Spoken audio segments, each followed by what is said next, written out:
Hi කොහොමද ඔයාලට අද මම අලුත් වීඩියෝ එකක් අරගෙන ආවා. මේ තැන ඔය කට්ටිය දැක්කට පස්සේ අඳුර ගන්න පුළුවන් ඇති. මේ තමයි මෝදර තියෙන ශ්‍රී මහා භද්‍රකාලි අම්මාන් කෝවිල. ඇත්තටම කිව්වොත් මේක කොළඹ පිහිටි ඉතාමත්ම ප්‍රසිද්ධ සහ ඒ වගේම බලගත් හින්දු කෝවිලක්.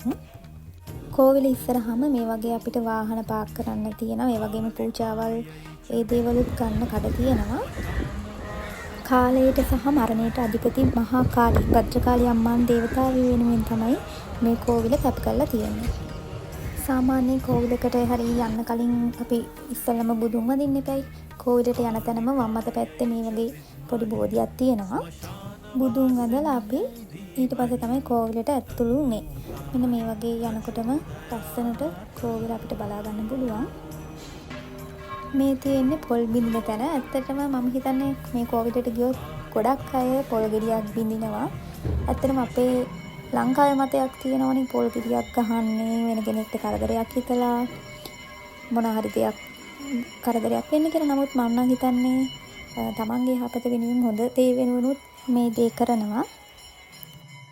මේ තියෙන්නේ කෝවිල ඇතුළ. ඇත්තටම මේ කෝවිලේ වටේටම මම හිතන්නේ හැම දෙවියෙක්ගේම ප්‍රතිමා රූප තියෙනවා. ඒවට ආවතේව කරනවා. ඇත්තටම ගොඩාක් ලස්සනයි.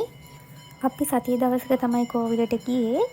එතකොට නම් හවස 5ට තමයි කෝවිල විවෘත කරනවා කියලා කිව්වේ. ඇත්තටම මම දැකලා තියෙන ගොඩාක් මිනිස්සු ඉතාමත් විශ්වාසයෙන් යන තැනක් තමයි මේ කාලි කෝවිල කියලා කියන්නේ. ඒ වගේම ඒ විශ්වාසයෙන් ගියපු අයට ඒ දේවල් ඒ වගේම ලැබුණු කතාත් මම ගොඩාක් අහලා තියෙනවා.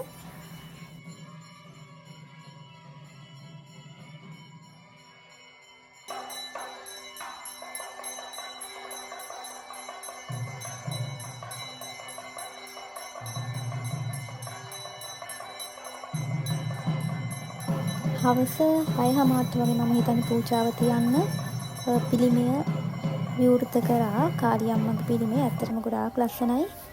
මේ වීඩියෝ එක බලන ඔයාලත් කාලි අම්මගේ රූපෙ දිහා බලාගෙන ප්‍රාර්ථනාවක් කරන්න.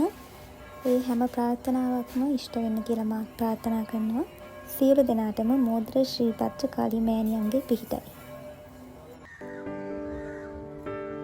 මේ තියෙන්නේ කෝවිල ඉස්සරහම තියෙන මුහුද. ඇත්තටම යන හැමෝම තමන්ගේ කුණු අදාළ විදිහට අදාළ තැන්වලට දැම්මනම් මෙතනත් ඇත්තටම ගොඩාක් ලස්සනයි.